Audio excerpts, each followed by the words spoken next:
Okay, Totally good. this is our Moyee Coffee global market entry strategy for the US. I'm Madison. I'm Jordan. And I'm Max.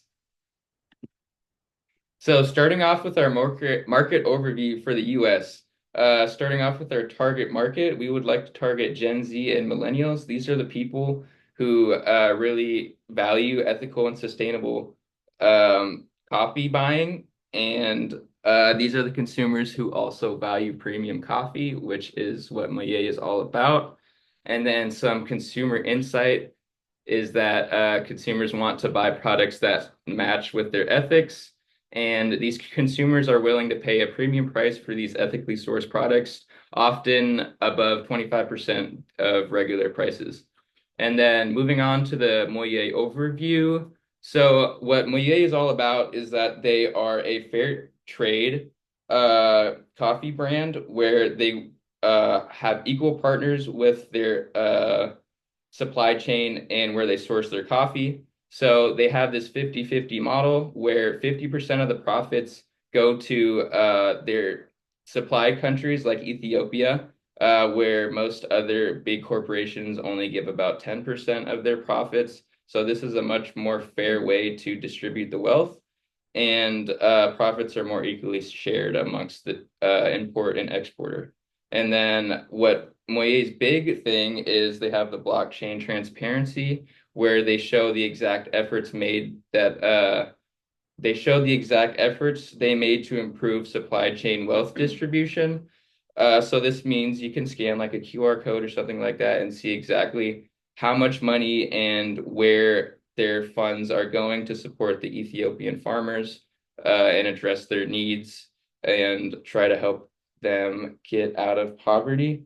And then they also actively raise money. And then in their website, they have a section showing how much they have actually contributed. And it is upwards into the 100,000s. So they're doing a good job. So these are our macro must-knows. We did a pestle analysis on the US coffee market, so that we could have that information for if Moyee was wanting to enter that market. So for political, we looked at the trade relationships, and the coffee business is highly dependent on international trade. So that would be good for Moyee. Inflation. So there are rising prices in cafes.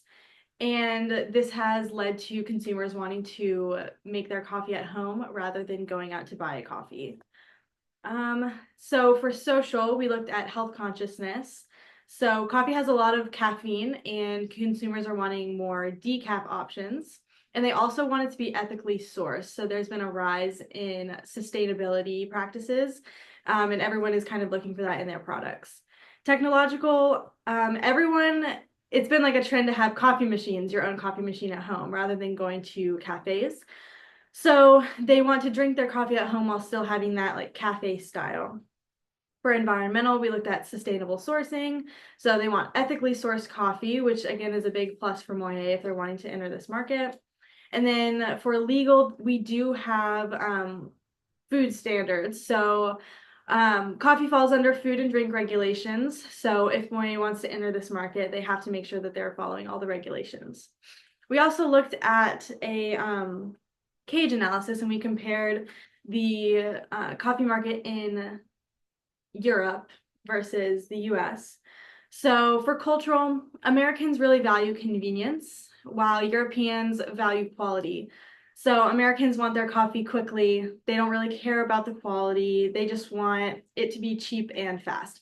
Europeans want to sit and enjoy their coffee and have a whole experience, which is very different. For administrative, we were looking at food tariffs. So it's really only a problem in the US that we have tariffs on imported goods, which can make it difficult for other people to enter this market. Geographic, we were looking at the metropolitan areas. We think that large US city consumers are going to be the people who care most about specialty coffee. So the EU has a much larger market for specialty coffee, so they would definitely have to specialize and look solely at the large US cities if they want to perform well. For economic, the competition. So there is competition in both Europe and the US's coffee market. There are a lot of major players and a lot of small competitors in both markets. Okay, moving on to cultural insights and adaptation needs. Let's start off with Meyer's cultural framework. So, for communication, for marketing in the US, communication should be explicit and straightforward. We should convey our message clearly with words, and that's because Americans are not really used to social cues, and we need lots of context. And Americans love a good narration, so maybe we can insert those into some advertisements, stuff like that. And then next we have evaluating. For marketing to the US, we should use task-based, focused approach and emphasize the specific goals of our supply chain and how it's ethical. We must show consumers how doing good in buying a product that aligns with their ethics is creating something for them. And then deciding for marketing to the US, we should use a consensual approach where we talk to our consumers freely and informally. We should talk to our consumers as if they are our friends and not communicate as if there's a hierarchy like we often do in other European countries, because Americans are not really used to this kind of culture, and we like to talk freely amongst each other. And then next, we have the Berojones structural foundations of culture, starting off with the physical conditions. There is a trend in Americans using and buying their own coffee machines. So that means they like to make their coffee at home, which is very convenient. And they also want to have the cafe experience of drinking specialty drinks without having to leave their house. And then next, we have beliefs and norms.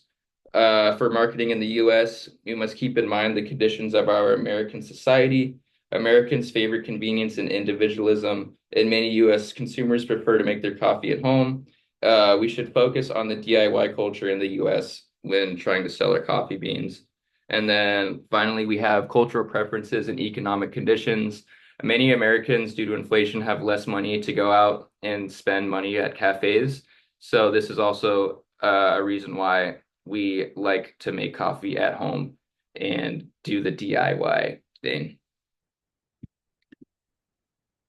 So now we're going to look at the consumer trends and insights and how Moyee can leverage those. So first of all, Moyee should leverage existing sustainability practices. Research suggests that 60 to 73% of Gen Z consumers are willing to pay more for sustainable products. These consumers actively support brands that prioritize environmental responsibility and transparency. It's important for Moyee to continue to align their messaging around purpose, ethics, and climate impact in order to strengthen loyalty and increase market share in younger demographics. Moyee already does a good job of this. You could see on their website, they're fully transparent about the whole process and what goes into it. And I think that Gen Z really appreciates that. Next, we need to leverage the limited budgets in the US. As Max said, inflation is rising and consumers are facing limited budgets. They're not at coffee shops as much anymore. They want the at-home convenient experience. And Gen Z, who entered the workforce during COVID, are especially likely to replace coffee shops with at-home brewed options. Moyee can leverage the subscription service that I saw on their website by promoting it as a cost-effective and convenient alternative to going to a coffee shop. So there are some risks of entry when coming into this market. So there are cultural barriers. There's a noticeable difference between what consumers want to experience when drinking coffee in the US versus Europe. Americans very much value convenience, as we've said before. They want their coffee quickly. They don't really care about the quality. They want it to be cheap. It's all about having an easy experience rather than a memorable one. So in Europe, they're more inclined to leave, go sit down, have a coffee, really enjoy it, talk to their peers. That's not really a thing here. So if Moyee wants to enter this market, then they need to take into consideration that the coffee culture is very different. The market is also extremely oversaturated. There are major players like Nestle and Starbucks that take up most of the market. So the saturation also applies to smaller coffee brands as well, who are fighting for the remaining shelf space. So if Moyee wants to enter this market, they need to take into consideration that they are going to be competing with a lot of other companies. So we would recommend if Moyee would consider more of a B2C approach rather than a B2B. We know that they spend most of their time relying on B2B transactions to companies, hotels, cafes, like anything big like that where they can kind of sell in like mass amounts. But I think if they were to more heavily focus on selling to consumers and marketing themselves to individual consumers, that they would perform a lot better in this market.